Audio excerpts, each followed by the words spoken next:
Welcome back, Flyers Nitty Gritty fans, to Getting Gritty with It with your host, Wolok. My partner in crime is always Vasili, Gianarakos. Vasili, what's going on, brother? I'm doing well, Yariv. We made it to the end of the season here for the Yes, we did. Flyers. Obviously, the playoffs will be going on after this. There's still a lot of hockey to be played here, but for Philadelphia, it's the end of the road. 33, 39, and 10 record for them to finish fourth last in the league. I think for both of us, just as like an overview, we were probably expecting them to be more of a bubble team this season. Not to be, but there's a lot to go through just in terms of what's happened this overall season, the outlook going ahead. So it's going to be a fun episode. How you been, Yariv? It's yeah, dude. I'm good, man. For all of you guys, we're recording very late. This is at least late in the week. It's a Saturday morning recording just because I just flew in from Israel. And my schedule was pretty crazy out there, so I didn't have time to drag Vasily into a podcast in a weird hour. So, yeah, we're going to get to it. I did my best at trying to keep up with what was going on. I did miss some games and whatnot. Again, my schedule was not like my usual trip, so very condensed trip, so I didn't have a lot of time to watch games, unfortunately, and whatnot, but I did my best to try to catch up. But we got other topics to talk about instead of just reviewing games. But yeah, the end is here, man. The end of the season is finally here. You know, we were expecting in the beginning of the season, like you said, a bubble run, but there are so many things that contributed to them not. And considering, how bad their record is this year, uh, that last loss against Buffalo was for the win. You know what I mean? Yeah, Like we definitely. we lost, but it was for the win. They gave us just what we needed at the end there, to bring in positivity. If they would have won that game, I think a lot more people would have been frustrated, just with the sense that like the season was already lost. But we didn't even get a top five pick. In this case, we potentially will. And we got some good stuff to talk about too. That's kind of wrapped around all of this. Yeah, they lost in the best way possible, right? Like it was an exciting game for them. You have Michkov scoring a couple goals, Forrester scoring, some of the young guys. Kolosov makes some big saves, but it helps out the draft position ultimately. I mean, the players on the ice are never going to want to lose a game like that, especially last game of the season. You want to go out on a high note, but in terms of the outlook for the team, where now you can only like the lowest, or the highest you can pick, I mean, is sixth, and potentially you're picking, fourth or even above based on the lottery odds. I think for the Flyers, that's the best case scenario for them heading into the offseason just for their draft position, right? Yeah, yeah, absolutely. And like you said, we did get a Michkov 3-point night, in the last game of the season. That's really what you were looking for. Is like we were joking around about this last episode, like lose 5-4, 6-5, and Michkov gets a hat trick in each one. Yeah, Right. or the young guys look good in general, right? Like Right. even Forster too has been coming on Yeah. this last couple weeks, and he's looked really, really good, getting to that 25 goal mark. So it's not all just Michkov. I think a lot of the younger guys look pretty good this last stretch. I mean, obviously the hockey it's hard to judge just because there's not pressure on them. You want to see them look this good and play this freely next season when the games actually matter. And that's a whole different thing. But I think it's positive at least to see some of these young guys after, being in such a negative situation with Tortorella, and, just that locker room in general looking like, it was kind of just dealing with some issues, I would say, just to see them get out of that and have some fun playing hockey and look like they're enjoying themselves on the ice versus what was happening beforehand. I think it's a positive thing for the team. Yeah. Yeah. Some positives for sure to take away. So before we get into the full topics, let me just remind everybody, please like and subscribe, hit the notification bell to get notified on when we release these episodes, because we do them at random times, sometimes like this. And for the audio version, go to Spotify and iTunes and hit the follow to follow us there as well, and give us a rating as well. I've been getting messages, or both of us, about just getting, ranked and stuff like that. So that stuff is pretty cool. You guys are definitely a big contribution to that. But more reviews, more follows, more likes, all that stuff is a huge help to us. Also, shout out to our sponsor, Jim Steaks at 4th and South. Make sure to get yourself a cheesesteak from Jim's. They have one of the best, if not the best, cheesesteak in Philadelphia. make sure to go get yourself a delicious cheesesteak from Jim Steaks. Also, Summit Public Adjusters, 215-752-0560. Go to them for your insurance adjustment needs. They will help facilitate the process between you and your insurance company and make sure you get the best claim possible. Again, Summit Public Adjusters, 215-752-0560.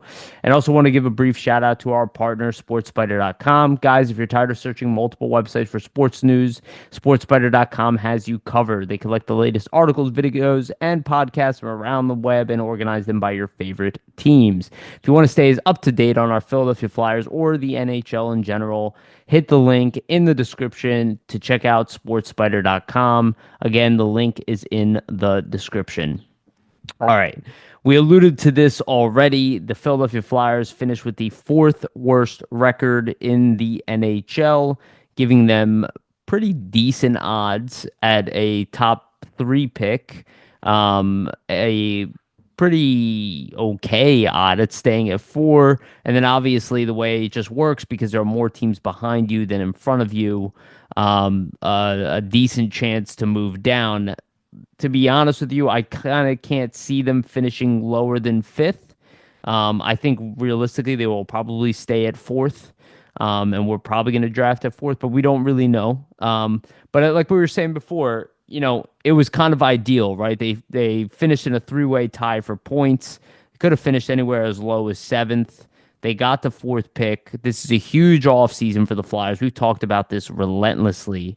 And while this draft has no generational talent, at least on the surface level, we don't really know that. Like Cale Makar was not slated as generational coming into his draft. We are in an excellent position to draft a top player from this draft and to fill a very crucial need. Again, outside of drafting first overall, where you have Matthew Schaefer to take as your number one pick, most likely, there are several top centers available within that top six range that really would allow the Flyers to kind of fill that need of a number one center, or at least a potential number one center. So they do kind of finish fourth worst overall. There were a lot of contributing factors, like Vasili was saying. I think the biggest two, at least on paper, is the goaltending and the power play. Last year, goaltending was a very big strength in the beginning of the season when Carter Hart was part of the team. Then, as Hart left the team, Ersson did an admirable job, but really was a problem, especially when it came to a backup goaltender. We saw very similar results this year. The power play, while mildly improved, also terrible again, once again, and really limits not just the team's ability to win, but the offensive production of the team. So those were probably the two biggest factors. And then on top of that, just Briere's attitude, which clearly he did not go into the season tanking, but he made the adjustment to leverage the first round pick for the most amount of value, did remove talent from the organization, then inevitably losing the head coach because of that as well. Again, you kind of just look at all that stuff on paper, and this team, even if they did get closer to a bubble, it just wasn't the same positive result on the ice that it was last year, where even though they missed the playoffs by 1 point last year, it never felt like they were in it. They were never in a power or a playoff position for a significant amount of time, only very short bursts. And really just in the kind of like second quarter of the season for a little bit. And then after that, they were always chasing. So Briere made the smart decision to just kind of pull the plug, what he should have done. And the Flyers ended up with the fourth worst record in the league. And I think considering how bad of a result that is in the wins department, we couldn't be happier with the opportunity, at least we've been presented, because we weren't bad enough to be a bottom three team. So being the best of the worst in this situation from a opportunity standpoint, I think is the best we could have hoped for. Yeah, I think just going into the season and where the Flyers were last season, we naturally thought if we were following them, okay, maybe a lot of these younger guys take a step forward. We kind of see them inch towards the playoffs, become or remain that bubble playoff team because that's ultimately I think a lot of what the players' goals were and probably what John Tortorella's goals were. I think Danny Briere thought that hey, if a lot of these young guys take steps, that would be ideal for us too, right? To be challenging for a spot. Remain in these competitive games down the stretch, really gain experience for our younger players. That ultimately didn't happen, and I think Briere set himself up at least last offseason with the lack of moves that he did make. I think he realized, hey, this isn't the time for me to try to be aggressive. Let's see what happens this season. And then at the trade deadline, we can kind of see where the team goes and what approach you want to take. And as you said, Yariv, right? As soon as you kind of have, I would say the trifecta for this season in terms of where things went wrong. You have the goaltending problem in the sense that you have three goaltenders with a below 900 save percentage. So you have Sam Ersson with an 883 save percentage this season, Ivan Fedotov with an 880, Alexei Kolosov with an 867. When you add that goaltending in and those types of performances compared to, the performances Carter Hart and Ersson put together last season, it's a complete and stark difference, right? So when you have a team that had goaltending as it did last season with Hart and Ersson, where they essentially were a top 10 tandem in the league, and then you come to this season where the Flyers goaltending tandem is more like a bottom five tandem in the league. They might even have the worst save percentage, I believe, in all of hockey. They do. Then it's gonna be it's gonna be a pretty big blow to your playoff chances, right? So you go from having, like I said, like a really strong tandem in net with Hart and Ersson to a really abysmal tandem with Ersson, Fedotov, and Kolosov. So I think that's the main crux of a lot of the issues this season. And then to your point as well, the power play and the special teams in general, right? Like the Flyers finished 30th on the power play with a 15% power play this season. They also finished 20th on the penalty kill with a 77.6 penalty kill percentage. So when we talk about special teams and how important it is to being a bubble team, remaining competitive in games, making the playoffs, we've talked about it on this podcast for years at this point, right? If you're a team that is not in the top 15 in any special teams, whether it be power play or penalty kill, it's going to be really, really difficult to make the playoffs in any capacity. The Flyers were not top 15 in power play or penalty kill this season. Mm-hmm. The place they did shine, I will say that let them kind of stay competitive in certain games and, play with some of the top teams in a stronger manner this season would probably be their 5-on-5 play. Like if you look at Money Puck's 5-on-5 metrics for the Flyers this season, their expected goals percentage is 52.86%. That's actually puts them in the top 10 just in terms of 5-on-5 expected goals percentage metrics. So Carolina's the number one team there. LA's number two. Florida's number three. Edmonton four. Utah 5, Colorado 6, Winnipeg 7. The Flyers are in 8th, and you have Vegas at 9th, Capitals at 10. So in terms of expected goals percentage metrics, like only the Flyers and Utah are the are teams that have not made the playoffs essentially that are in that top 10. So it just shows you that they were really successful at 5-on-5, but just being a good 5-on-5 team is not enough to get you in the playoffs in this day and age of the NHL. There's just too many special teams minutes on the ice at this point. So I think that was the main crux, right? Like you were saying, Yariv, we have the special teams, you have the goaltending, and then you have Briere subtracting some players that were main pieces, like a Farabee, like a Frost, and then even other players obviously as well. And then you kind of have the team spiral from that point to, being a bubble playoff team last season to finishing fourth last this season. I think that's essentially the story of it all, right? Yeah, yeah, no, I feel you, man.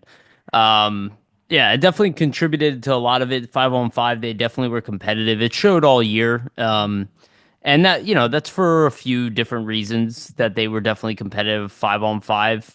Quite frankly, their depth on the wings, they didn't, they had some scoring this year at 5-on-5, which was actually improved over last season.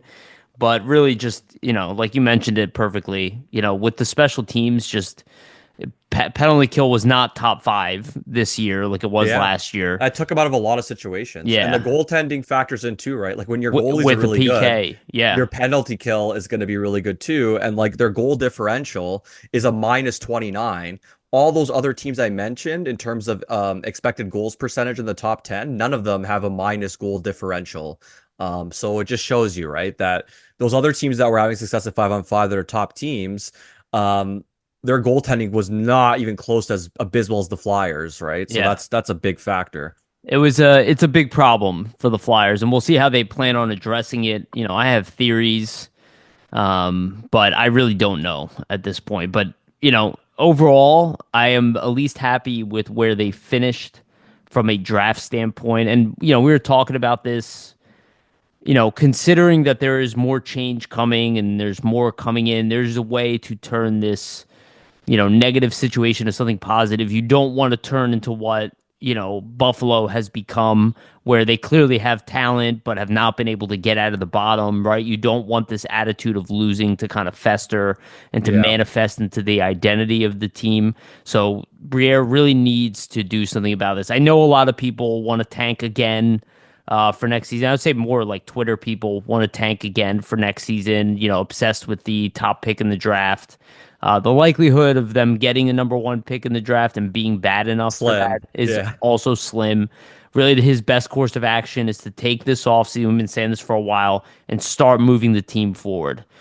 It's going to be a process to become a cup contender as it is, and you want to start early. And the cap situation that they're finally getting out of, and all the assets that they've accrued, it's going to be a pretty big offseason and a pretty big step into an even bigger offseason the following year. So, Yeah, these um, next 2 years, right, are really crucial, yeah, Yariv. I think just to add, before we move on, I just want to call out like the draft lottery odds. So the yeah, Flyers now with where they finish in fourth, they have a 9.5% chance to potentially get that first pick, a 9.5% chance to move up into that second slot, 0.3% to move to third, 15.4% chance you'll stay at fourth.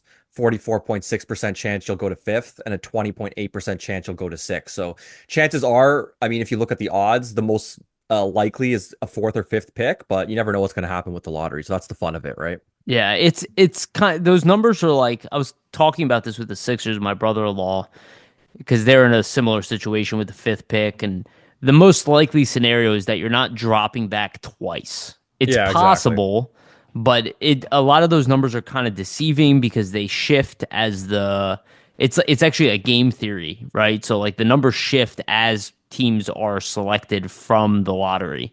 So like it's not a consistent number. That's just like an overall thing. But Yeah, if it's like one the first pick gets made, and then the numbers change again, basically right, based off that pick. Yeah, yeah. exactly. So it's very strange as far as odds.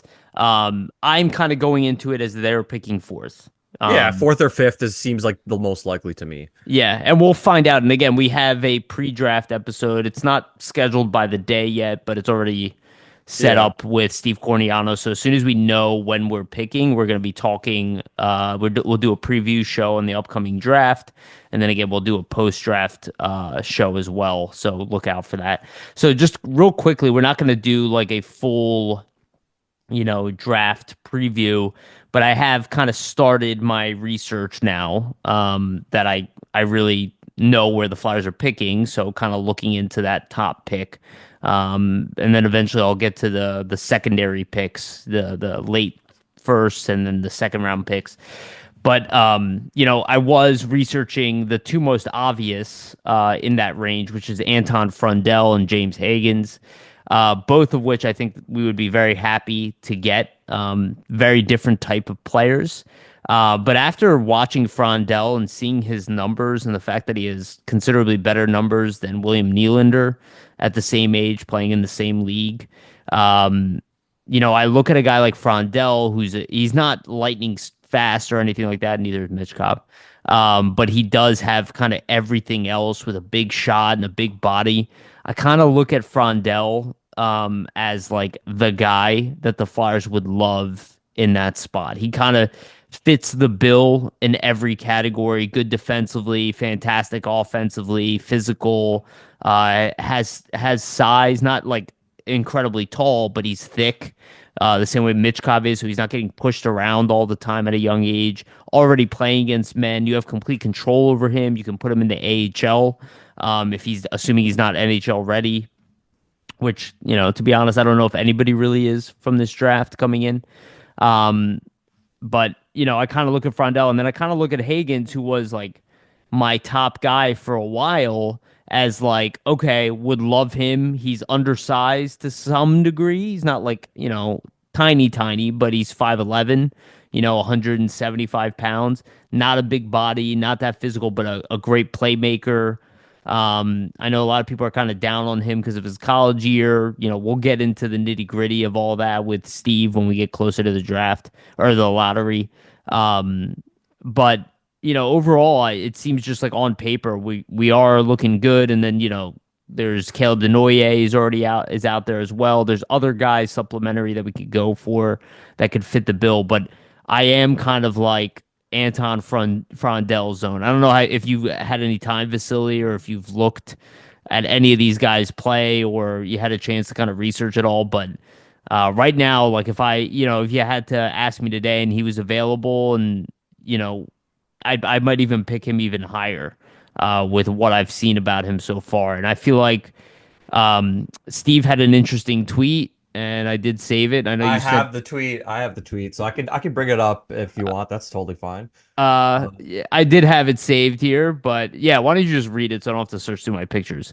Yeah, sure. So Steve essentially said, here's a reality few if any want to talk about. Anton Frondell has been the best draft prospect since January, regardless of position, literally the best. So I think coming from Steve and everybody obviously respects his opinion. He's a real expert in terms of watching these prospects day in, day out, and understanding their games and kind of where they're aiming for, where they're trying to push their games and what, the eventual outcome's going to be for some of these prospects coming in and where they want to take it. I think Steve and his opinion is spot on, right? Typically, as we've seen in the past. So him saying that, I think that's something you have to take with a really, you have to really take it into account, essentially, right? And I think for a lot of these guys, Hagens, Frondell, Martone, like I haven't seen too much of them yet. I haven't really gotten into the research yet, but I do know that Frondell is a guy that's got a lot of size.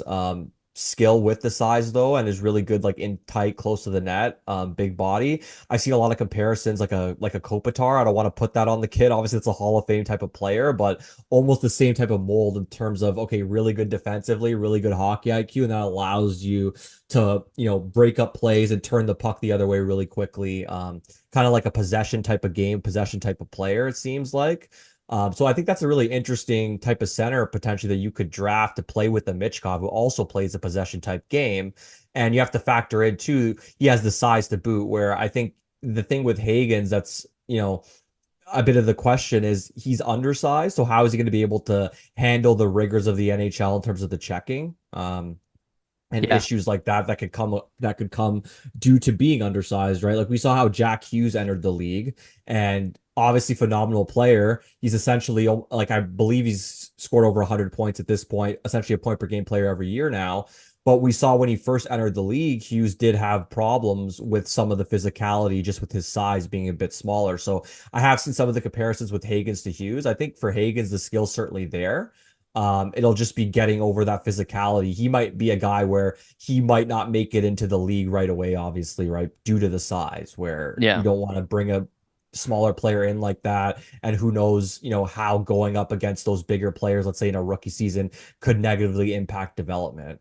yeah, So I think for both guys, both are centers, obviously both needs of the Flyers, huge needs of the Flyers. I think the main thing though here is you're picking likely fifth or fourth, you're gonna get a chance for sure at one of Martone, Hagens, or Frondell, right? Like I can't see any of those guys not being available where the Flyers pick. So if you're looking at that and you're looking at the tiers of where this draft is situated, like Steve was saying, the Flyers have now where they finish have firmly cemented themselves in that top tier where you're gonna get to pick from that selection in that first tier of players. I think that's the best yep, thing really, and the best thing that for the Flyers, right? Because you don't want to be in a situation where you just had a terrible season and you're not even getting potentially a first line caliber player because you finished like eighth or ninth, right? yeah, yeah. And yeah, and I think the Kopitar comparison actually makes a lot of sense with the little I've seen of him. Frondell, he's got a big shot too. Like, I don't know, I Yeah, like, I haven't seen too much. I got to get more into it, obviously, as the weeks lead into the yeah, draft here. But yeah. There's a lot to research. Again, I haven't researched the other guys as well, but we know we need a top center, and at least we're in a position to get one now. So that is fantastic news and an opportunity to fill out the rest of our prospect pool as well. So we'll see how that goes. This again could be a historic offseason for the Flyers. We will see. It's all about Briere, but he's clearly been planning for this just by the moves that he's been making. Um, so let's get into our next topic, and I'm gonna have you read the quotes, obviously, because I believe you have them in front of you. But you know the exit interviews have begun. We're not gonna go through all of them or anything like that, and they're still going on as we're recording this. I haven't even had a chance to watch a lot of them. I've watched like a handful so far, but there is the interesting conversation with Sean Couturier and his relationship with John Tortorella, and I kind of have been thinking a lot about it where I'm like, man, I like really dropped the ball on this analysis, like looking back retrospectively now, where I'm like, you know, I kind of knew from the very beginning because I was one of those people. I'm like, Tortorella is gonna love Couturier. What coach doesn't love Sean Couturier? And it never felt like he did ever. And you know, now we're kind of like looking back and the relationship with Couturier, who was captain of this team for majority of the time that Tortorella was running the team, and the leader of the team even before putting a C on his chest. The Yeah. fact that him and Tortorella were not lockstep and clearly far apart, and Couturier kind of opened up about that was, in my opinion, the first sign that a coach is not going to make it long term. And I kind of did not emphasize that enough or think about it enough. Where, you know, retrospectively, now I look at it, I'm like, man, I was like, you can't hold the room for 5 years if your captain is not with you. Well, you got to Um, be on the same page. It's like any leadership yeah, group in any business, right? Like if you have a CEO and they're not lockstep with their CFO and the vice president and the direction where the company wants to go, that's typically not a good sign for the company and the right. roadmap. It's the same thing for a locker room, same thing for an organization. You want to have the GM and the president, Keith Jones, first of all, be lockstep with Tortorella, which seems like there was cracks in that relationship, and just in terms of certain decisions being made, obviously like players getting removed. I'm assuming Tortorella probably didn't want those players removed. They kind of probably want to go for that playoff bubble push, and Briere said, hey, this isn't the time to do that. And then further that point, you have even worse of a relationship between Tortorella and his captain in Couturier. And when you're thinking about what the captain is supposed to act like, they're essentially a liaison between the players and the team and the coaching staff, and trying to pull the players and the staff together as a unit. And obviously, Tortorella and Briere picked Couturier as the captain last season. And then from that point, Tortorella scratches him. And I think the relationship just sours from there. And it's a little bit interesting because even before he was named captain, right? Like we saw Tortorella kind of make interesting remarks about Couturier's game. Like, I'm not sure where to use him, or just this, like, things about his speed, or just using him in strange ways. Like even me and you pointed it out, right? Like he would be on the fourth line or something, and we'd kind of be like, why is Couturier like playing in this fourth line center role? It doesn't make any sense. Fourth line Um, wing. yeah, fourth line wing, right? Like it's just a lot of weird things happening. And then he obviously gets scratched. And I think the scratching probably, if you look at it, I think maybe we understated it in the sense of how much of an impact it had on the locker room. Yeah. But at least from my perspective, when it happened, and if you look back at what occurred to the Flyers after the scratching and how they kind of collapsed, it makes perfect sense, right? You scratch your captain, the team completely collapses down the stretch after that. I think it's easy to put two and two together that the players probably weren't happy with the coach, and vice versa. There was a lot of back and forth between probably arguments and maybe disagreements of usage and things like that. And I think when you start to have those types of disagreements, there's only so long before the foundation begins to break. And that's kind of what happened here, right? So I'll read the quotes in terms of what Couturier said in the exit day interview yesterday. He stated, Couturier thinks the crux of what Tortorella didn't like about his game was his speed and his pace. Said Tortorella wanted the team to play very fast, and he admitted that's not really his game. Joked that he's never been very fast. It is what it is, he said. Couturier admits that he did feel like Tortorella was pushing him aside a bit in terms of usage. He confirmed that he didn't really have much of a relationship with John Tortorella and just tried to keep his head down and put in the work anyway. When you add those two things in, it just seems to me like um, from the get-go, maybe Tortorella didn't really look at Couturier's skill set and say, this is what I need on my team, first of all. So he's looking at a guy who's supposed to be his captain and thinking, oh man, like the game I want to play, this guy doesn't even have it. So that's firstly one thing that gets these two guys to not be in lockstep as player and coach. And then you scratch him, and then it all spirals from that point. Not only do you think that his game doesn't suit where the team is going and the way they want to play, but then you're also souring the relationship because he's a veteran player respected by the locker room, and then you've scratched him, right? And then if you're going to scratch a player that has that much respect of his other, fellow teammates, obviously the relationship between all the players in Tortorella will degrade from there. It's just a natural progression, right? Yeah.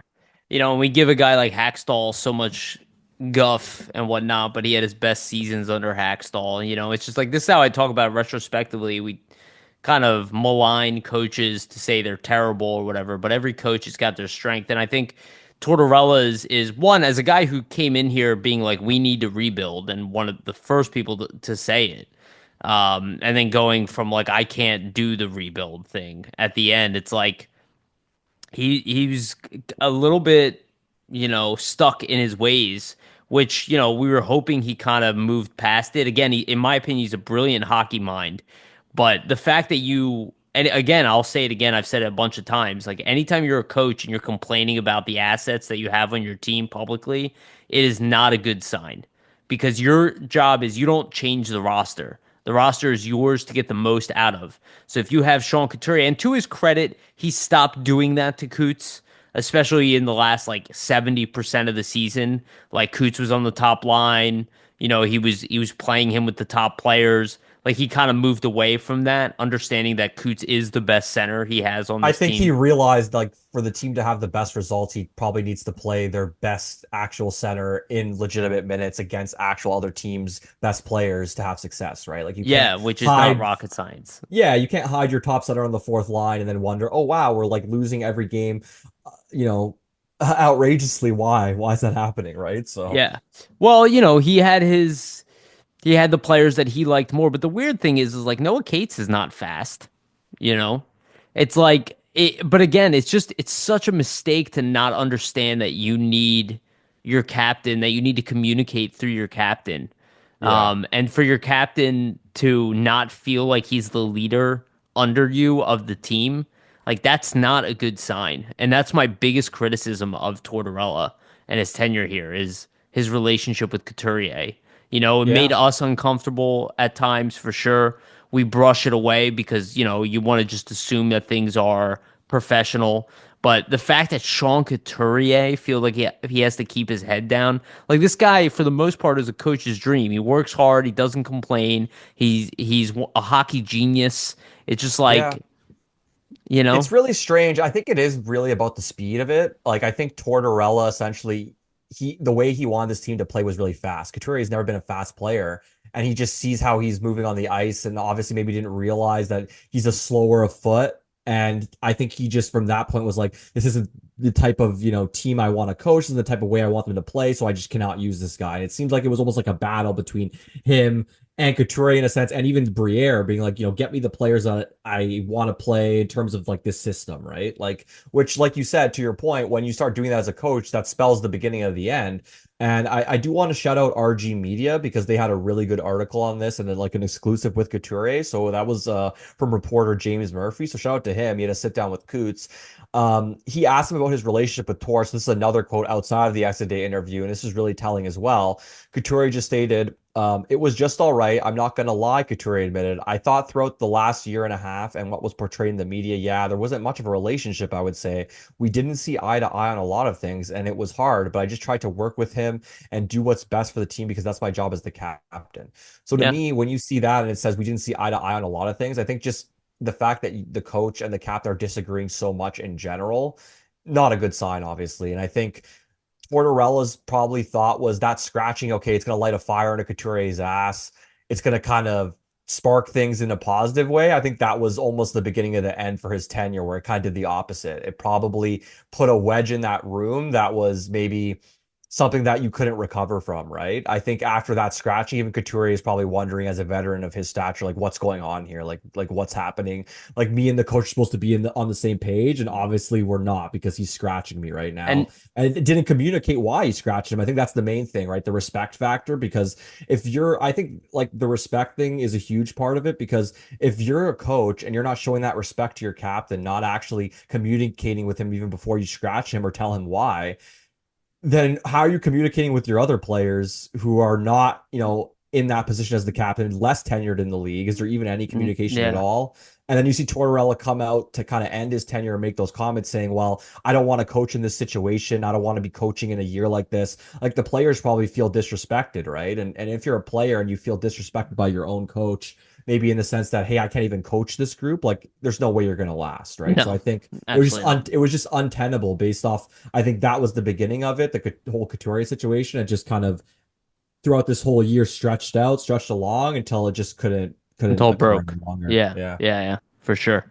And again, don't forget that Sean Couturier lives with Danny Briere. So if anybody's worried about whether Danny Briere and Couturier are lockstep, I mean, they're good friends, which is like a Yeah. weird position. Normally doesn't happen that way. And So Couturier had a decent season, right? A guy coming off of, core muscle surgery that people just don't seem to want to remember. Like he wasn't healthy again coming into this season. Plus he had those two back surgeries. He had a 45-point season, 15 goals. Like I think next season getting back to 20 goals is a possibility for him in my yeah, opinion. So yeah. I mentioned this earlier in the year. It's like maybe it's going to take longer for him to get back than we want. Maybe it wasn't a season those are and he's back. major Right. surgeries on somebody's body. Like if you haven't gone through that, it's hard to kind of know what toll it's going to take on you. Yeah. And then imagine trying to play 82 NHL games after you had all those surgeries Yeah. and how difficult that could be. I So, don't I don't think it's impossible for him to get to like a 55 to 60 point range on a team that can actually produce. yeah. And we'll see. We'll see what happens moving forward. So the Flyers did have their end of the year awards. I'm going to read them off quickly and then we could just go through them. So the Bobby Clark most valuable player, our prediction this season was either Konechny or Michkov. Konechny ended up taking it as he should, leading the team in points. Didn't finish as a point per game. Really had a struggle in his second half when it comes to point output. The Barry Ashby most outstanding defenseman went to Travis Sanheim. No surprise there at all. And I think they picked the right guy. The Pelle Lindbergh Memorial Trophy, the most improved player, I love this pick. went to Bobby Brink. Obviously, should have been in consideration. Well deserved, right? Like just look at the improvement from season to season from the Yeah, rookie year to this season. He's looked like a whole different player this year. yeah. So, He looked like from a question mark of whether he was gonna whether he fit in the lineup every night to being a guy who's like you would never bench this guy. yeah, he's a Um, bona fide third line player right now for sure. Yeah, 100%. The Yannick Dupree Class Guy Memorial Award went to Travis Sanheim, not surprising as well. The Gene Hart Memorial Award went to Noah Cates, which is pretty cool. Demonstrated the most amount of heart during the season. The Flyers Alumni Community Leadership Award went to Garnet Hathaway. That one is also not that surprising, and also a great guy off the ice, which is well documented at this point. And then the Toyota Cup, so the player on the team that won the most first star votes, not surprising at all. It's Matvei Michkov, so he wins Him or that because Konechny, right? yeah, it was either going to be him or Konechny, but if you really look at Michkov's like second half of the year, the amount of 2 goal games he had and just star performances where he was the best player on the ice for either team. He had a handful of those, and as a rookie, very impressive to win the Toyota Cup because that doesn't normally happen. Typically, that goes to a guy who's been a veteran, like a guy like Konechny will usually win. So while he didn't win MVP, he did win the statistical MVP, at least from first star voting. You have any additional thoughts on, kind of the awards here? Nothing crazy. I thought they were all pretty well deserved from all of them. for me, like I said before, like the one that makes the most sense is obviously Bobby Brink. I think he was by far and away the most improved player on the team. Just if you look at where he was Yep. last season to this season, Michkov too, right? Just so many games where he stood out and he was a performer, or he was the only bright spot in a lot of games this season where the Flyers just didn't have it. And he would have like a 1 or 2 goal performance or make some plays and kind of at least make it interesting out there in some pretty brutal matchups. So those two don't surprise me at all. I think too for next season, I wouldn't even be too surprised to see Michkov get that most improved. I think that's how much better he can get. So Yeah, or even MVP, to be that honest. too, yeah. We'll see how he comes in to next season. I can't wait to see him. He seems like a motivated player, right? So I think big off season in my Yeah, opinion for him. yeah. We're gonna talk about Mitch Cobb a little bit about his rookie finish here. Um, so moving on from awards, some Flyers news. The big two. This happened obviously during the week already, so they both have already played their first pro games. But Alex Bump signed his ELC, something we were really waiting for. Very exciting moment as a guy who finishes with a Frozen Four national championship in the NCAA. Had a spectacular season in the NCAA, just continued to get better. Played his first game with the Phantoms last night in a big 7-3 win. The Phantoms are kind of loaded right now with a lot of scoring and a lot of talent. So I'm very curious to see how they do going into the playoffs. No Kolosov sent down, so that's also interesting. But Alex Bump did play his first game, got his first point, got an assist as Looked he was pretty coming. good. Yeah, as he was coming off the ice, kind of got that assist. It was a beautiful setup by Louis Belpedio, spinorama, uh, backhand pass to Rodrigo Abels, who just kind of ripped one, who looks like an all-star down there. And then the other one, Devin Kaplan, and this one was more of a question mark. But again, if you guys watch like the lineups for next year, when we went through those episodes, I did put Bump and Kaplan in there for us. And Vasili agreed with me. And Kaplan decides to waive his first year of his ELC. So he will have a 2-year ELC. He Yeah, opted to burns have the first one, year. Yeah. yeah, burn the first year for one game with the Flyers.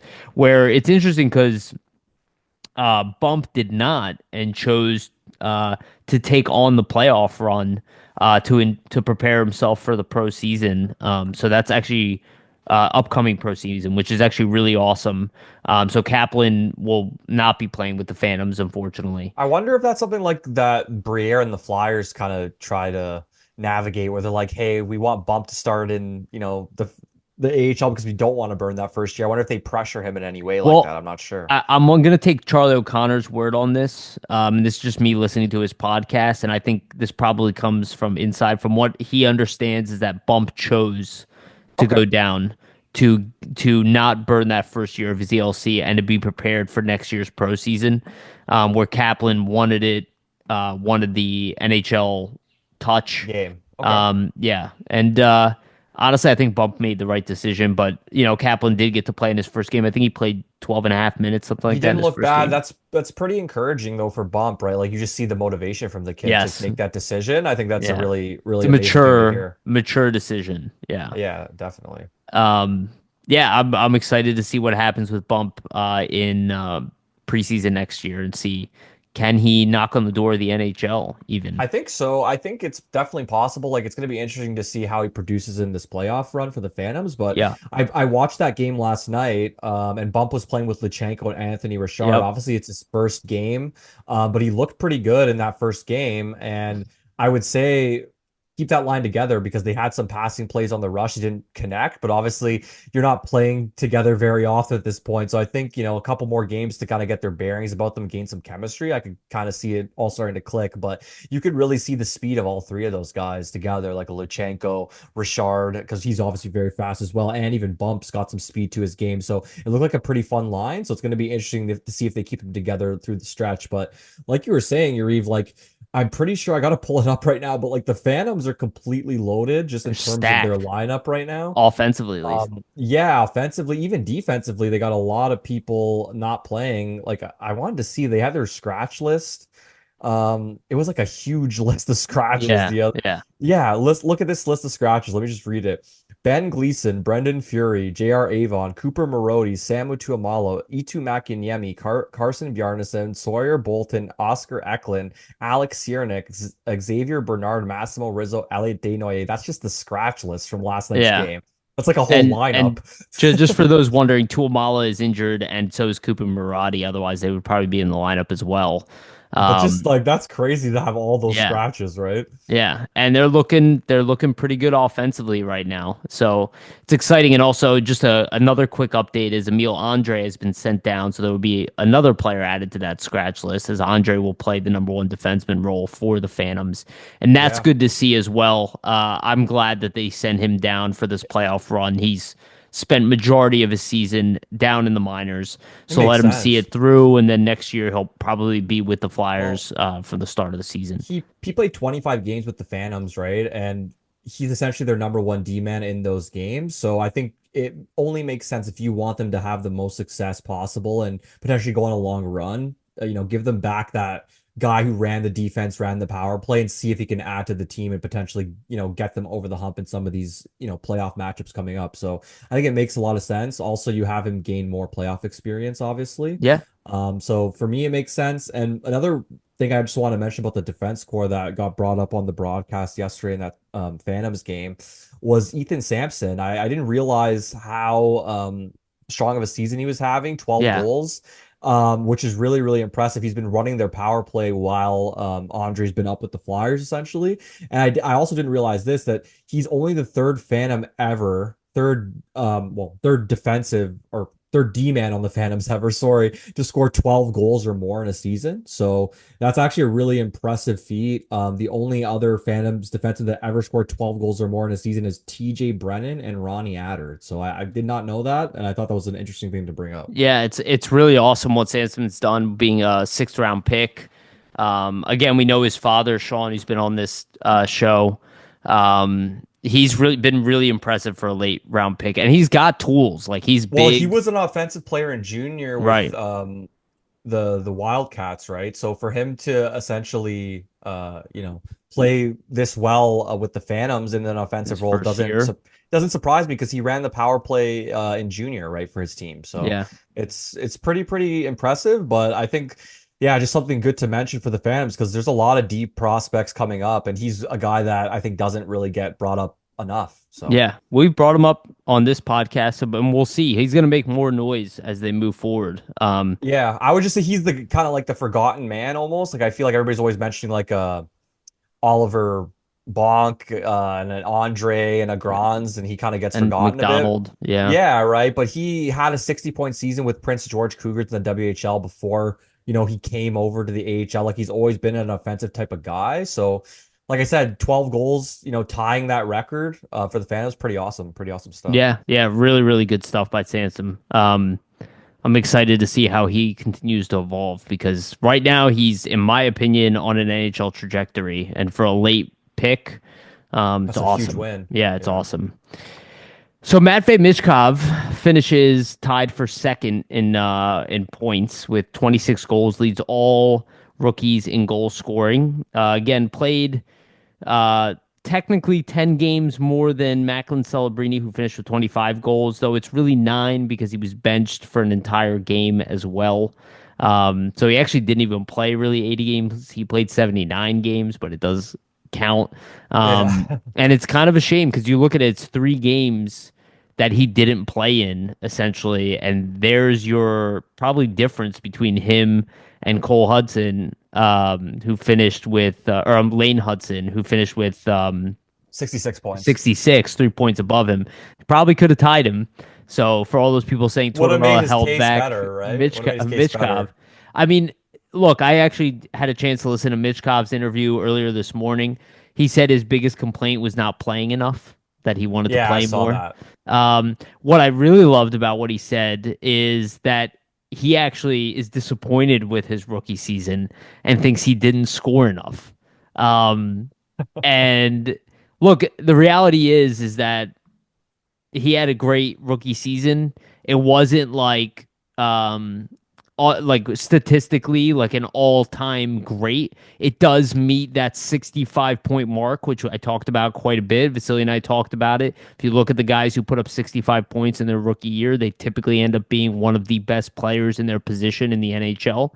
So Definitely. it's a definitely a sign that he is a superstar. But I love that attitude where, we're all like, "Oh, you did great." And he's like, "No, not good enough." And it's like that's what you really want from a guy to be like, he's a rookie and he's not satisfied with being second on the team in points, with winning the Toyota Cup, with leading Well, all rookies in goals. It's not enough for him. And that's awesome. it's crazy for me with Michkov because he's a rookie with 63 points this season. Typically, you don't see that, right? 26 goals leads the rookie class in goal scoring, 37 assists, great playmaking ability this season. In general, if you watch the Flyers this year, there was several games, a majority of games, I would say where at least the ones where Konechny didn't really stand out, where Michkov looked like this team's best player night in and night out. So Yeah. to be able to do that as a rookie and then to come in the exit interview and essentially state, I didn't play well enough, I need to improve. I think that's just a ton of self-awareness because there isn't a lot that he could improve on for such a great season this rookie Yeah. year. Like obviously in the long run, he's only a 20-year-old kid. There's a ton to add to his game. But just in terms of this season and what you could expect from a rookie, there's not much more you could ask for, right? Yeah. To have a rookie come in to your team and lead the Philadelphia Flyers itself as a team in goal scoring, like that cannot be understated, right? Like he led this team as a 19, 20-year-old with 26 goals in goal scoring. That's a huge deal. For me, I think that just points out where he's going to go in the future. And like you said, right, and in the presser this morning, he essentially stated that he got some things from John Tortorella. He could take some things away. He got most of it, and he can apply that in the future. So I think first of all, you have a guy like him get coached by Torts. And I think a lot of the things Torts probably instilled in him in terms of trying to be a pro readiness, defensive game. That stuff will all help him as he goes along. And then you add in not only his, offensive ability that we see and how that's going to compound and build upon itself, plus his determination and willingness to just obviously put the work in, work really hard, and just wanting to be the best. I think all these things together are really great signs for Michkov. I want to bring up a quote that Konechny had in his presser or his exit interview yesterday. He stated about Michkov, I think he's probably the one guy that I've played with in my career that wants to be the best player in the NHL. He believes that he can be, and you can't teach that. That's just something that he wants, and he believes in, and that's a powerful thing. I think what Konechny stated there is really important because we even brought it up earlier this year, right? That he has that Kobe Bryant like mentality where he just wants to be the best. He's just Hmm. determined. He's a real competitor. I think that competitive nature in Michkov, I think you like Konechny said, you can't teach that. I think that's the main thing that's going to probably propel him to get even better in the future, right? Because just continuing to want to get better and want to get better, even having after having such a great season like this, it just shows that the kid is determined, right? And Yeah. he's wants to kind of put his best foot forward. So I'm interested to see after this offseason that he has here where he kind of takes his game next season. Yeah. And it's contagious too, Yeah. to want to be the best. Well, think Um, about the other players on the team. They probably look at Michkov and they're like, "This guy just went out here, led us in goal scoring as a 20-year-old. And he's coming up here saying, I want to be better. I didn't have a good season." Like, what is the locker room sees that as like, "Oh shit! Like, we better Ramp buckle up. up this off season and Yeah. bring our A game for next year because this kid's going to, right?" Yeah, and some stats here for you. So of the 2023 NHL draft drafted players, the points per 60 liters this season, Michkov led all players with 2.83 points per game. Again, points per 60. Bedard was second on the list with 2.42. Will Smith was third on the list in 2.3. Adam Fantilli was fourth in 2.26, and he had a great season as well. Yeah. Carlson was 2.14 and Benson was 1.51, and Michkov was drafted seventh overall in this draft. So it is kind of what we were saying is that he was always number two in the draft, and the only reason he went lower is because we got lucky and Yeah, Ukraine got incredibly unlucky. it's just crazy to me in the sense that like before he got drafted, all these concerns were brought up about his character and how he rubs teammates the wrong way We had and none of that. everything. And it's just like you have this kid going up there saying in the exit interview, "Oh, I didn't do well enough." Like how could that be a character problem? Like he just seems to me from the outside, obviously, like he just seems very motivated, very determined. Like that for me is a positive. Obviously, you can be too hard on yourself, and sometimes that could be a bad thing where you get in your own head. But for me, it doesn't seem like any of that's happening. It I think doesn't he seem just like wants to he put, gets it. Yeah, doesn't seem like yeah. it gets in his head. It just seems like I he think just he just wants takes to it out push on himself. the ice. Yeah, yeah, Yeah. push himself even more. Just to add to some more interesting stats, right? Like 3 game winning goals this year for Michkov, 8 power play goals, 3 overtime winners. And this was a funny one as well that Alex Appleyard tweeted out. I thought it was really, really funny. But just for Michkov's pro career like hat trick chase, he actually so far in his career has 7 NHL 2 goal games, 3 KHL 2 goal games, 1 VHL 2 goal games. So 11 2 goal games in pro hockey without a hat trick yet. I just thought that's really hilarious. So I wanted to That is mention that. hilarious. And I also want to give credit to Bill Meltzer for putting these stats together. In the last quarter of the season, so the final 22 games of the season, Michkov led the Flyers in points, 7 goals, 12 assists, 19 points in 22 games. Ryan Paling was second on that list with 16 He had a with really good, 22. really strong finish. A Yeah. very strong finish. Sean Couturier was third on the list, tied with Paling, 6 goals, 10 assists, 16 points. Tyson Forrester, 15 points, 9 goals, 6 assists. Bobby Brink, 13 points, 4 goals, 9 assists. Travis Konechny, 13 points, again, showing where he kind of struggled at the end here. 2 goals, 11 assists. Again, the goal scoring just was not coming for him. Noah Cates, after that, with 11 points in 22 games. Owen Tippett with only 8 points in the final 22.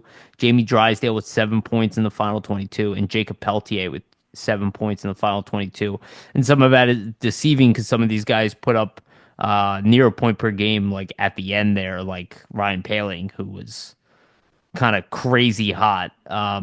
But again, Michkov finishing at the top of that group as a rookie. So by the end of the season, he was the best player on the Philadelphia Yeah, Flyers. playing that way, exactly right. So I think that's not surprising to see him come in, kind of get accustomed, and then do that in the second half, just with his skill Yeah, set and what we know about his attitude. It doesn't surprise me. yeah, So, like I was and saying, right, I think just with this offseason coming up, like we know how motivated he is, and now he has that full year of experience under his belt and knows kind of, okay, this is what it takes to play in the NHL. These are things that I did last season that maybe didn't work. How can I adjust, the way I'm attacking the offensive zone or attacking the net and make myself more effective. So I think these are all things that probably he's going to take away and try to improve upon. So that's yeah, that's what's really interesting for me is like a guy enters as a rookie, does so well. Now how can he take what he learned and kind of even get better, right? yeah, and he is going to Russia for the off season, stating that he misses the culture and his family and all that, and it's very understandable. He's 20 years old. Yeah, and Um, that was one thing he mentioned in the presser too, that the culture was tough for him and he wants to obviously learn to get better his English and improve his English. yep, And I think we have to mention that too. Like how impressive is it for him to produce the way he did in a situation where he didn't even understand the English language very crazy. well? It's Like actually obviously, kind of like insane. obviously hockey is a universal language in the sense that like once you're on the ice, you understand hockey, you understand where to go, but like it still makes it difficult for you when let's say you're in the middle of a game and the coach wants to communicate something to you and you really don't know what he's saying because you don't understand English, Yeah, right? So you just have to I just wanted to mention that because I think that is one thing that sometimes gets lost in the shuffle. Like he doesn't yeah. even know English at all very well. So Yeah, it's true. So no matter where he finishes in the rookie Calder voting race, because it is a very strong Calder group this year with Hudson and Celebrini, who I think, to be honest with you, I think Celebrini kind of deserves it just because he played what 12 less games, yeah. But Hudson's again, gonna get it Hudson. though with the Well, he Canadian made the media. playoffs. He made the That too. playoffs, and he had, for a defenseman, had an absolutely exceptional season Yeah, when this it is one came of the to best rookie stats. classes we've seen in a Yeah, long and then time. Dustin So Wolf on top of that, and then the rookies behind them also, like Gautier had even a good Gauthier had a year. good Will year, 20 Smith had a goals. good year. Yeah, like Stankoven had a good year. Like this was a really good crop, great crop of players. There was no McDavid, who had over a Yeah. point a game or whatever in his rookie year. But outside of that, I mean, it's it's a very, very exceptional group with star power littered throughout it. Like most of these guys will end up being Stars. some of the best players in the world. So it's pretty awesome to see. And a mix of ages from 18 to 20. So with Celebrini being the youngest, he had really just an awesome rookie season. I mean, there's no And that Sharks team's they depleted suck. too. And Yeah, so he was the best player on their team as an 18-year-old. I mean, carried them in a it's lot of facets. exceptional If first you watch overall their pick. power play, how he kind of moved the puck on the power play, just yeah, really, really, really good player. I don't know if he's gonna be like, Sidney Crosby level, but he reminds me of him in a lot of ways. I agree. Yeah. What a great pickup for them. So hopefully we can find something like that in this draft for ourselves. Um, all right. Just want to remind everybody, please like and subscribe. Hit the notification bell for notification. Get notified when we release these episodes. For the audio version, go to Spotify and iTunes and give us a rating and a follow as well. That is the best way to support this podcast. So if you haven't done that yet, please do so now. So also just want to talk about Brad Shaw a little bit. So there's just I don't know if you have the quote in front of you. You're usually better with pulling up the quotes, but Brad Shaw did kind of state in his exit interviews that he is going to be part of the hiring process. So he is Yeah. one of the candidates. And I think he deserves to be one of the candidates. But what I thought was more important is that he said he's willing to come back as an assistant coach. I know that it's not historically the case. But I do think the Flyers should push to keep Brad Shaw, that whoever they bring in, because it's not like you're getting, oh, here's this green guy and you He's a have to veteran assistant coach. Yeah. and a very good one too that knows how to run a D that know it's almost like a leg up. There's also some, I could see some issues being like, well, I don't want a guy who's like gonna argue with me and be like, this is the way it's been, where they're gonna say this is the way I want it to be now.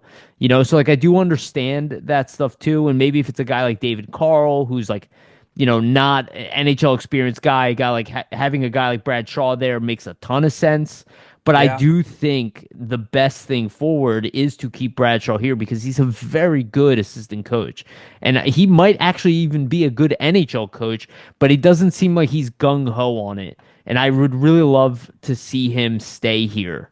And again, we don't know what's going to go happen to Tortorella. I mean, there are some options for Tortorella out there. The Rangers being one, the Bruins being Yeah, another. well, he takes Shaw And with him, right? That's the thing you have to kind of look at because he's always historically been a part of his yes, coaching and staff, right? there's also the Sabres who desperately need a guy like Shaw and Tortorella, probably.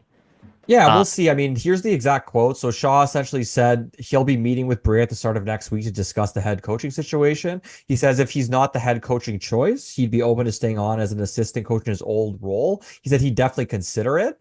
So that was really interesting part of his press conference to me that I listened to. yeah, Another thing was that he said what influenced his decision to stay on as a coach just the time he's put in. Obviously, he's been here 3 years. He stated he's developed a great relationship with a lot of the defense and a lot of the core and a good rapport. And he said that he personally himself is a bit invested, right? Because he's put a lot of time into some of these defensive players. He's watched them grow. He's seen kind of their growth, and he kind of said that he wants to see that to its end, which that makes sense to me, right? It's like any job, you put a lot of work and a lot of effort into it. You kind of want to see the fruits of your labor, and you kind of want to see that success at the end of the tunnel. The Flyers have yet to have that, but I think Shaw obviously is thinking probably in his head that maybe they're not too far off from having and achieving some of that success, like making the playoffs, things like that.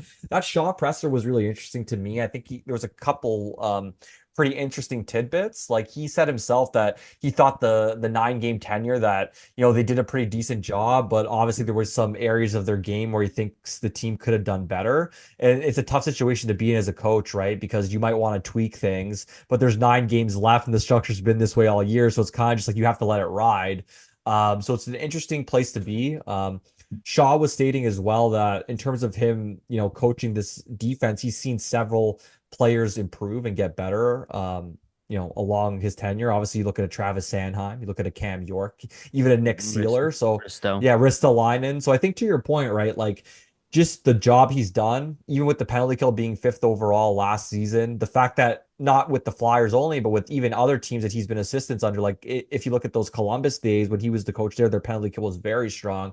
So I think there's a lot of benefits to having him stick on as or stay on as assistant coach, essentially, right? Like you have a guy and a coach that the players are familiar with, the players trust, and they obviously like the way that he coaches in terms of bringing up, And certain seems like an concepts. easy guy to get along with too for a new coach. Yeah, definitely. I agree, right? Like he seems like a pretty personable guy. I think to your point, you even makes sense, right? If you bring in a coach that maybe hasn't been a head coach at the NHL level before, like a Carl, or maybe like a Nelson, uh yeah, like a Nelson we were talking about. There's another coach, I forget the name. the guy who Oh just man. won with Michigan. Yes, exactly. That's Keith Jones, the connection with Keith I'll Jones. look it I up. forget his name. Something Weiler, anyways. But that coach as well, right? Like you have a green coach come in, maybe you have a veteran assistant like Shaw kind of pair with them to help him out. So I think something like that makes sense. But if you go the way of an NHL veteran, who knows what could happen, right? Because these NHL veteran head coaches potentially might always want their own staff and their own assistant coach. So it'll be interesting to see where it goes. But I think no one can deny that Shaw in his role has done a good job, right? Like I think with the defense in general, he played or he, made some pretty big strides where, if you look at where the team was defensively in the past before this regime, they had no structure whatsoever, right? Like Shaw and Tortorella were able to put that structure back into place. So I think that's the main thing that happened under this tenure. Does he stay on and kind of help build that structure along, help these younger defensemen along? Even the next crop of young guys that are coming up, like a Bonk, like a Samson, who knows? But I think the one clear thing is he's a really great teacher of the defensive game, really smart hockey Yes. mind. So why wouldn't you want to keep a guy And like that in the staff if possible? yeah, and the team loves him too. The players Yeah. love him. So it's Pat Ferschweiler. Oh, there we go. Yeah, Pat something. It was Ferschweiler. something first Weiler, Yeah, something you Weiler. you I was remembered more close. than I did. Um, But yeah, one last thing too for Shaw, I will say, and this was one thing in his presser I thought was really interesting that he said in terms of NHL systems and system work, right? A lot of NHL systems will put rules in place for players and say, okay, we don't want to break this rule. You can kind of only do this and play this way in our system. He said he likes to coach in a manner where you're teaching concepts, where it's not so much, okay, these are the set rules. We can't make this pass, can't make this play, but it's more like we want to play in this team idea as a concept. He doesn't want to constrict players. I think that's really interesting to me, yeah, right? Like you want to free players up, you want don't want to constrict players like that. So I think like he was talking about coaching and concepts, just those ideas to me and just understanding hockey and the game and where it's going. I think you want to have a progressive mind like that on the staff, on the bench to kind of help these young guys along, right? So I personally, if they can keep it as assistant, I think it makes the most sense. But we'll see what happens, right? Like if you hire a head coach and he's like, no, I have to have my staff, then it just is what it is. So yeah. it's going to be really interesting with Shaw, I It, think. it's it's going to be interesting because it's not set in stone, but I would imagine the Flyers want to keep him as well as part of the organization. All right, let's get into the playoff preview. We're going to keep this pretty short, but just want to Should we go make through it. predictions here, Yeah, Yariv? we Are we can going to predict who predict? we think. We'll start in the East. I'll go through. Just to be fair, we'll give a caveat. All our predictions last season were wrong. So if you're gonna make any bets or gambling on what we're saying, I wouldn't No, advise. I wouldn't I did advise. get one right. I did pick Florida There you to go. Yeah, to win, but everything else was wrong. So I got everything everything wrong. So don't listen everything to in me. between that was incorrect. It was just that I bet on Florida, Yeah, and so I got the and winner right, but to everything make else. you feel even better, like just to add before we go on, like I had some Flyers predictions this season to start. I want to just read off my predictions to show you how wrong I was there too. So just to That's why I'm cement, not in the prediction game, bro. don't follow me in what we're saying. I predicted Matvei Michkov scores 60 points. That's the only thing I got right, at least. Travis Konechny scores 40 goals. Got that one wrong.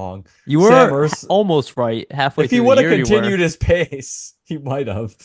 Sam Urson, 910 save percentage. I was way off base on that one. Yeah. Wow. Emil Andre, a mainstay on the defense. I was like half Have right. fit 50-50. Jamie Drysdale, 30 points. He got 20 points and missed 10 games, 12 games. So maybe He was on a halfway. 30 point pace at the end. There we go. So I was right about Matvei Michkov. Other than that, I was really wrong. So like I was saying before, any predictions we're making, you can tail them. I wouldn't advise I Yeah. wouldn't advise doing so, but Yeah. So yeah, let's go through the East first, and then we'll go to the West. So the first matchup is Toronto versus Ottawa. Um I'm gonna. I think this is gonna be a tough battle for Toronto, but I think this is the year Toronto makes it past the second round. Personally, I really like their team. I really like their additions. I think Ottawa. This is their first step to actually getting to where they want to be. I think they're a good team, but I think Toronto has the edge overall. Okay, that's a good prediction. I could see the Leafs winning. I'm gonna go out of left field. They're the first place team. I think they're You're gonna in lose. Toronto, so I'm in Toronto and I'm saying you've this. seen the mess No, my firsthand. thing with my thing with the Leafs, I think, they made a lot of good additions. I think this is probably one of the best teams they've had in this, era of Matthews, Marner, Nylander. My thing with them is I just don't know about their goaltending. I like Stolars, I like Wool. They've never been starters in the playoffs. I think Linus Ullmark, obviously, he started in the past for Boston. I think maybe with that and the inexperience in net, it's going to be real tough for the Leafs. I'm picking Ottawa in 7 games and an upset in this one. I Okay. think they're going to I think upset. We'll that's see fair. what Could you happens. imagine what's going to happen in Toronto if that happens? Oh, I mean, living here, it's going to be bedlam, but I To just think, Ottawa, too. oh, They don't have Ottawa to too. play Boston, you Yeah, I know know? it's crazy. I just think Ottawa's team actually like they've been hungry to make the playoffs, obviously. I think it's funny to say this because they haven't made the playoffs, but I think they have a team that's actually built pretty well for the Yeah. playoffs. So it'll be interesting to see. And But I wouldn't be surprised to see the Leafs win at all either. it's also So like who do you root for, Giroux or Lawton? You know? I gotta root for Giroux. Right. Yeah. Sorry, lots. So the next matchup is Tampa Bay and Florida, and this is an awesome rivalry Battle of matchup. Florida Yeah, and Battle Battle of of Florida. Ontario for Yeah. sure. Man, this is gonna be a tough one. I think if Florida's healthy, I give the edge to Florida, but that's kind of the key. Like they Yeah. need to have Kachuk, they need to have Ekblad, they need to have Marchand. I think Tampa is gonna be tough. I think this definitely goes to 7. I'm gonna give the edge to Florida, assuming that they're gonna be healthy. But I would not be shocked if Tampa Bay takes it. Yeah, I'm gonna give the edge to Florida as well. I just think, like you said, when they're healthy, just a lot deeper, but Tampa's made a lot of good additions as well on their end, Yep. and they've looked really good this season too. So it'll be tough. It could also be a goaltending battle, like whoever Bobrovsky or Right. Vasilevsky The Russian stands on their goalie battle. head, Yeah. might win. So we'll see what essentially happens. I think, like you said, if Kachuk can come back and he looks fairly healthy, I think that'll be a big help for Florida. So I'm gonna Yeah, go that Florida in that's 7 games huge. for this one. Yeah, the health is huge. Huge, huge, huge in this one for Florida. And also getting Ekblad back after the suspension is also huge for them. Yeah, Um, that's a huge loss for them down but the we'll stretch. see. So Seth Jones is going to be playing in the playoffs, so good for him. Um, the next matchup, which is a really interesting one, is Washington and Montreal. The Montreal had a very good last quarter of the season. After the Four Nations tournament, they were one of the best teams, definitely in the East. Had a very good record. They obviously got Demidov now, which is very interesting. had a really good first Y- game, right? Yeah, and we Scores saw the the goal, impact gets the Michkov assist. had on us. Demidov is, a similar caliber player. He's probably going to have a big impact on that team. They're going to be able to attack in waves. But I have to say, I don't want to underestimate Washington. I know there's this big attitude that they're like, oh, they kind of got lucky this year, but they've been really good all year. Not just like good, very good. Dominated a lot of And teams. yeah, Yeah. they dominated. So I don't want to assume that that's not going to come into play in the playoffs. And I do think Washington's going to take this one in 6. I think they're gonna beat Montreal in 5 games. I think they're gonna dismantle Montreal in my opinion. They're big. Washington, They're yeah, they big, exactly. They're strong. sized. They have a lot of size to their team and skill with the size. And what is Montreal? The complete opposite. They're a very undersized team. I think Washington is gonna play them really hard along the boards, and I think they're just gonna outscore them, in my opinion. Like, how many games did you look at the ticker this season? You saw Washington scored, oh, Capital scored 8 goals tonight, scored 9, scored 7, scored 6, scored 5. Like, Yeah. I'd love to go back and track how many over 5 goal games they had this season, but it seems like every time I look at the box score, it was like almost every game they're scoring 4+ or 5+ goals. So I just think they're going to overwhelm them with the I, scoring, and their goaltending also has been really strong with yeah. Thompson and Lindgren. So I think the Caps are getting underrated a little bit. I so wouldn't far be going into the shocked if they went to playoffs. the finals, dude. I would not be Yeah. like, oh my God, I can't believe watch. I'd be like, yeah, they played that way the entire year. So Yeah, and with all the stuff happening surrounding Ovechkin, I just think people are like, oh, well, now the wind's out of their sails. I'm like, I think to be honest, that is more of a chip on their shoulder. I think the team's even more motivated that that's happened this season. Let's make it even more special and try to like win a cup yeah, or something get or him go a on a cup in long his run. final year after. Yeah, yeah, absolutely. I think they're a very dangerous team. And if you just look at the way the Flyers had trouble with Washington, but didn't really have trouble with Montreal this year, like Montreal is kind of, in my opinion, they are a bubble team, and Washington is one of the upper echelon teams. Oddly enough, they had all the young. They also have young guys who excelled. They're also led by, they have it on paper, everything they need to be highly successful. They have the number one D man. They have a slew of offensive talent, all balanced. They have Yeah. size. They have goaltending. They have two Think about those goaltenders. breakout seasons from Yeah. Protus, McMichael, Exactly. Dylan and Strome is having the Dylan best season of his Strome. Yeah, career, and they exactly. have Dubois behind him. So They're stacked. yeah, yeah, they're looking good. So the last one here in the East is Carolina versus New Jersey. I think New Jersey's gonna have a really hard time without Jack Hughes. I think Carolina is the better team, and then adding how do you say his name? Nikishin? Nikishin, yeah. Yeah, Alexander Nikishin is also, it's similar to what Montreal is getting, a top young player for a defense that's already incredibly hard to play against.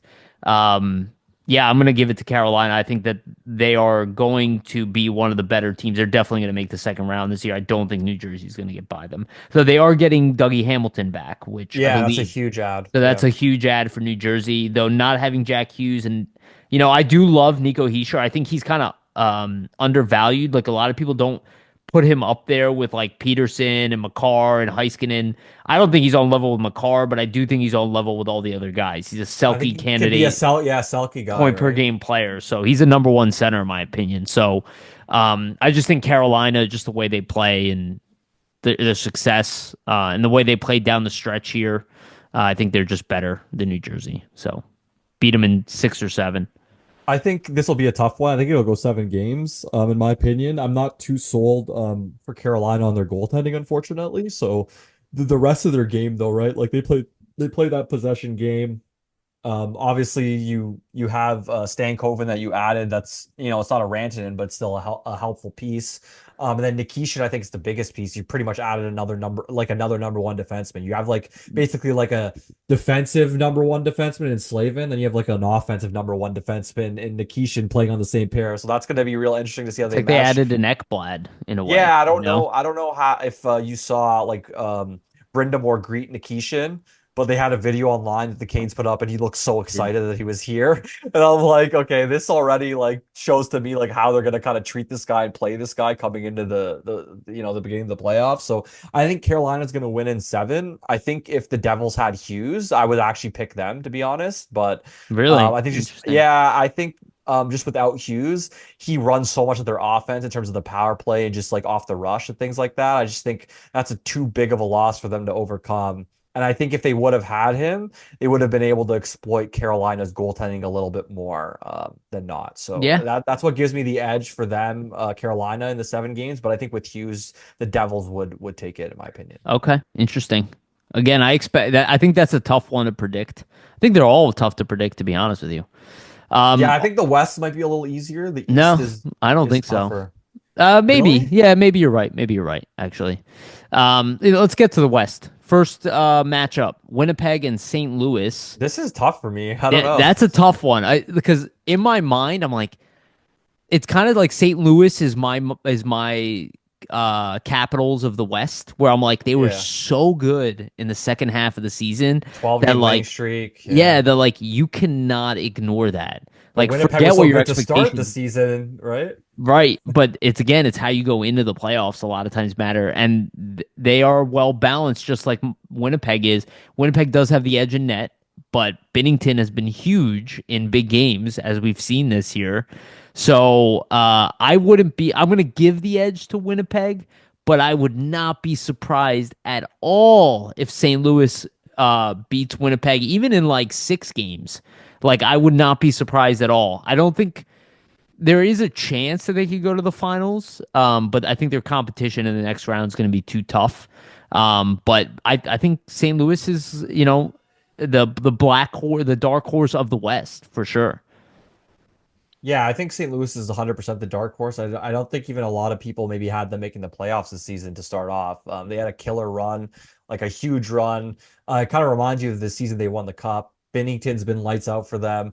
Not even just Bennington, but Jordan Kyrou, Robert Thomas have been Yeah. absolutely lighting it up too. Even Dylan Holloway was having a huge season for them, and he was hurt unfortunately. So I don't know. I think this one's a toss up for me just with the way St. Louis has been playing. It's kind of crazy to say that with Winnipeg being like the first team, Yeah. the first The seed. President's Like Trophy I feel winner. I Yeah. feel pretty stupid saying that, Winnipeg has a chance of losing, but I think this is gonna go 7 games. I'm gonna give Winnipeg the edge, but it's gonna be a tough series for them to pull out. And I Yeah, think I could change my mind after game one. You know what I yeah, I mean? think I could totally see St. Louis winning as well. And I think Binnington has been just as good as Hellebuyck this season.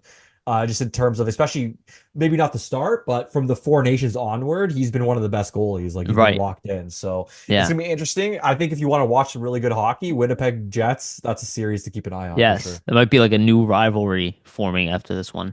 Yeah. Yeah, the next one is almost a shame that it's a first round matchup. Dallas versus I know. Colorado.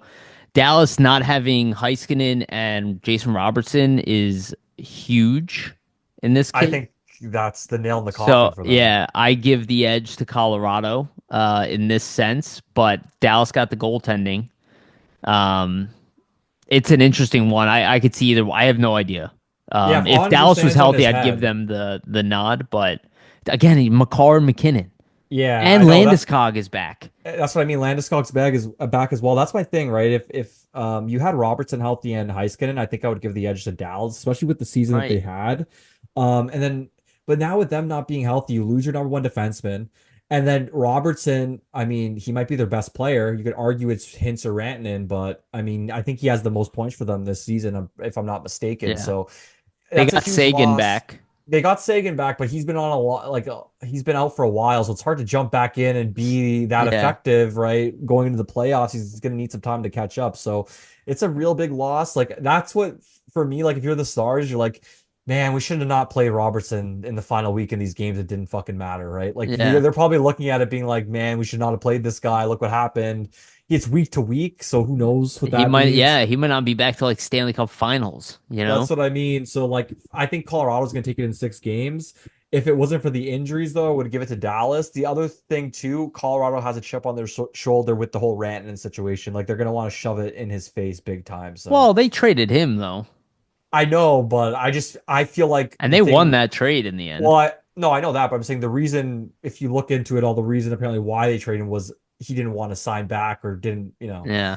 want to take the money they were offering. So in that Yeah. situation, I'm sure the players maybe are kind of like, hey, you like basically chose to leave us in this Yeah. situation. So It's matchups like this that I makes me dislike yeah, how they have. I don't Yeah, like they really need to go back to 1-8, the two and wild two and card's tough with 7. this because you have two of the best teams facing off in the first round. Like it's great for us, but this should be a conference final matchup, right? Yes, yeah, and it's a shame that you don't get to see that. So the next one is Vegas, Minnesota. I think Minnesota can put up an admirable fight, but I think this is probably the easiest one to predict. I expect Vegas to take this one. I think even though Minnesota is a good team, and obviously they have Kaprizov, they have Boldy, they have what's his name, Dante Fabro. Oh no, what's his Or no, name? Brock Faber. Brock Faber. Wow, mix up. They have good talent. Brodeen. They have like good players littered throughout their lineup. But when I just look at Vegas in comparison, it's just like Vegas has got more weapons, kind of Yeah, they just have all so much throughout. depth. They have Yeah, so much depth and they scattered. They play hurt. so hard. Yeah, like they have so much depth throughout their lineup. Hurdle just coming back from injury, and then you have Dorofiev had a breakout year this year too, and he's been a 30 goal scorer for them. And then you got Yeah, Eichel and Stone, and just all these guys. Like for me, I think Minnesota, like they're top of the tier players. Like a Kaprizov could match up against an Eichel, but then when you start going down the lineup, Vegas's depth just wins out over Minnesota's. So for me, I take Vegas in 5 in this one. yeah, yeah. I think that's probably I like to give because there are no bad teams in the playoffs this year. The closest thing No. to it is Montreal, and I would not call them a bad team because of their excellent play in the second half of the year. So, like, while they weren't great in the first half, kind of like St. Louis, right? Like, they also excelled in the second half, and that cannot be ignored.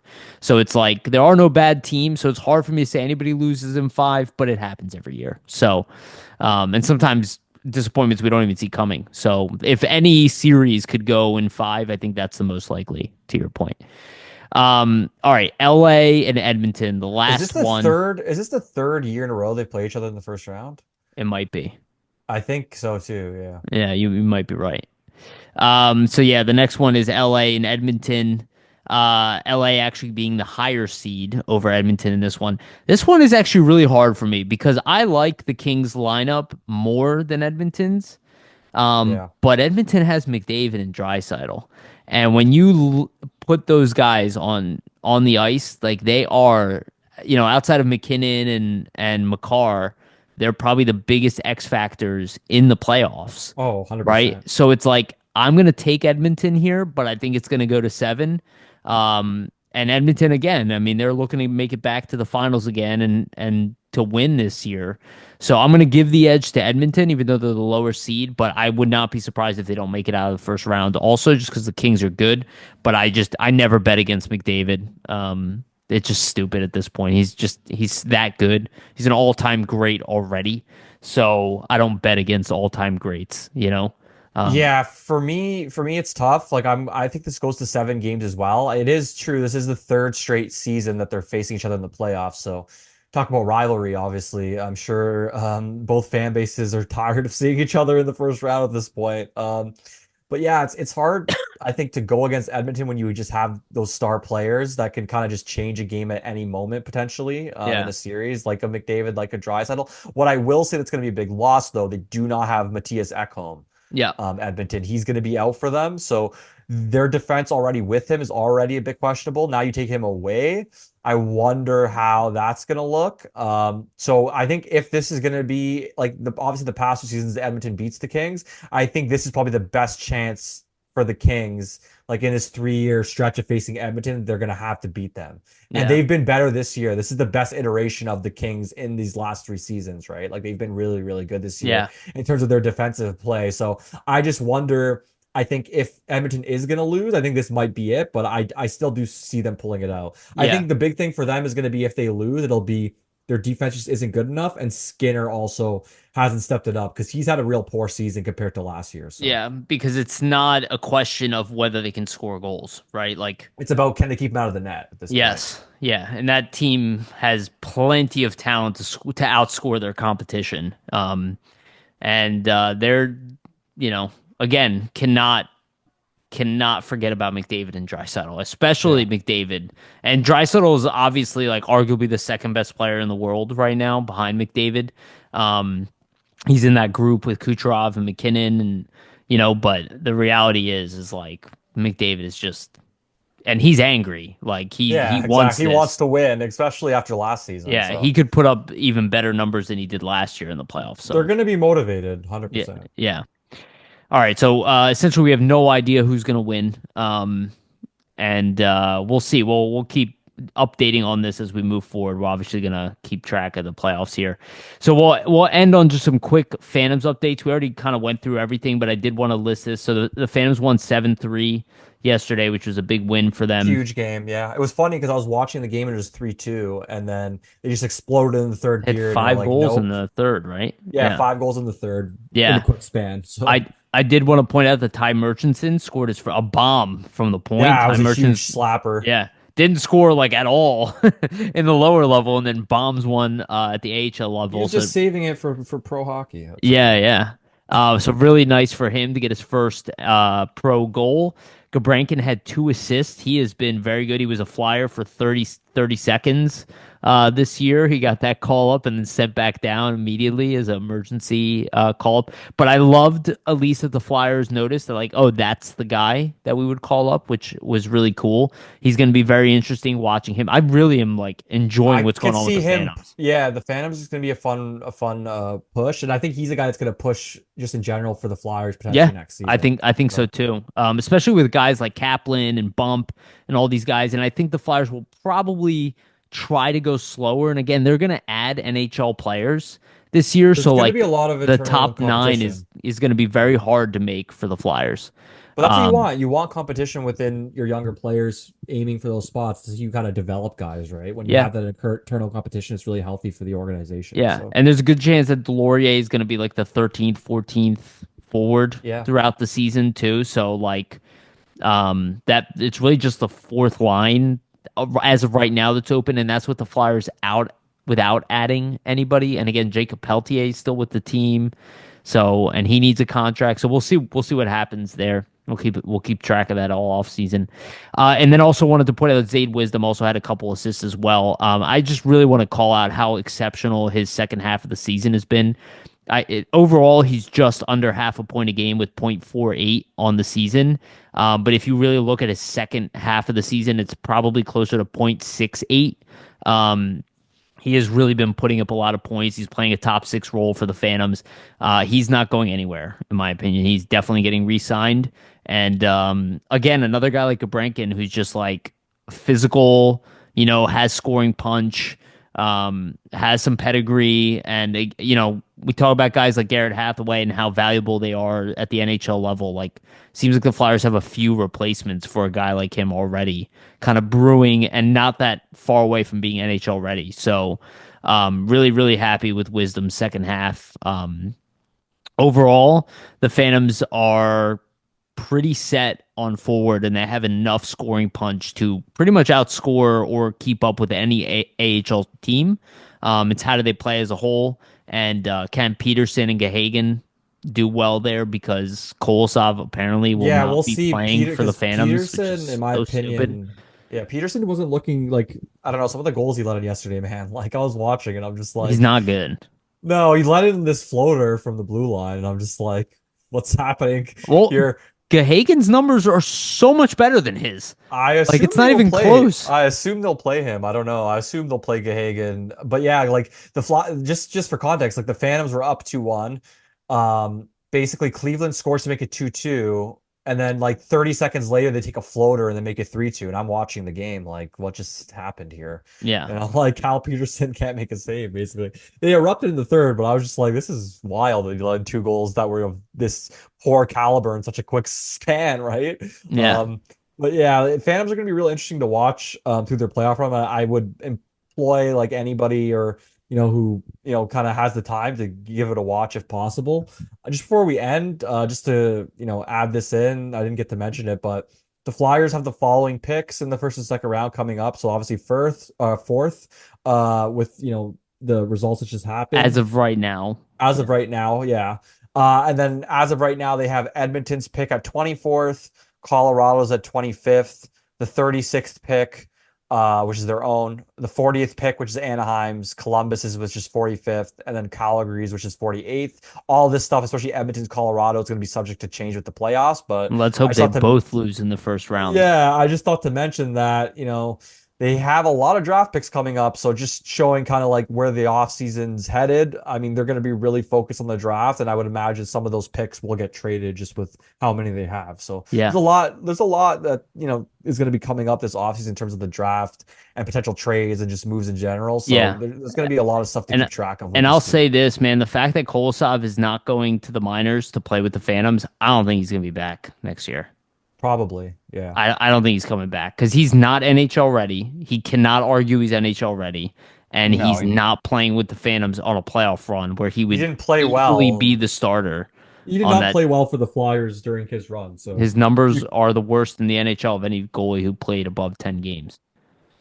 So like you're not a not NHL ready and you refuse to be humble enough to play at the Yeah, AHL not level. great, not great ammo for your agent to use either. No, So I don't think he's coming back next year. Now maybe he'll come back in the future or something like that, but I don't know. My guts tell me like If you're not Yeah, just gonna, the way yeah, you're handling things is obviously rubbing the organization the wrong way. Like this is the chance for you to actually stand out. Like let's say you go down to the Phantoms and have a star run with them in the playoffs. That's how you could cement yourself as the future goalie of this he organization, needs right? the But he's experience. not taking that opportunity. So I mean, if I'm the management and I'm seeing that, that's a red flag, His obviously, to his begin with. ego is more important than playing, and it's one thing if you're like a guy who's Fedotov's age and you're 28 years old, He's a right? prospect at this point. It's like, Like dude, you're most not goalies aren't better in the than league, anybody. but most goalies aren't in the league at his age at 22 or 23 in the first Yeah. place. So like you have to pay your dues as a goaltender. That's just typically how it is. So Yeah. And like Askarov did that whole thing, and he's a minor league goalie and he's better than Kolosov. And it's like, I don't know, it's just silly to me. I'm like, I don't know if the Flyers even want to deal with it, if they're just like, might be all right, too well, much of a headache. yeah, just go back to Russia. I We own do your expect them rights. to sign some sort of goalie, I would imagine, just with what's happened this season. So we'll They see what have to do occurs. something. Yeah, we'll see what happens with the If goaltending situation. if I thought that they were going to tank next year, you go back with it again. I don't, well, yeah, but But I don't think that's the goal. I think they're no, I don't trying to think so take some either. steps and get better. I think they realize that if you have another season like that again, firstly, that's going to be really off-putting to the fan base that seems to be agitated, Yeah. which that can't be their first top of mind thing anyway. If you're an organization and you're caring about what the fans think and not your own vision, that's the first mistake. You got to just do what's best Well, for the team in general. But I will say that I think it's more on the players. I think they can sense the frustration with a lot of these younger players where they want to take a step and get better. Because a lot of the sentiments that I'm hearing in these exit interviews and the takeaways that the players had higher expectations for themselves this season and they were really disappointed by the fact they weren't even in the mix at all. So I yeah. think in general, they want to just take a step and get better.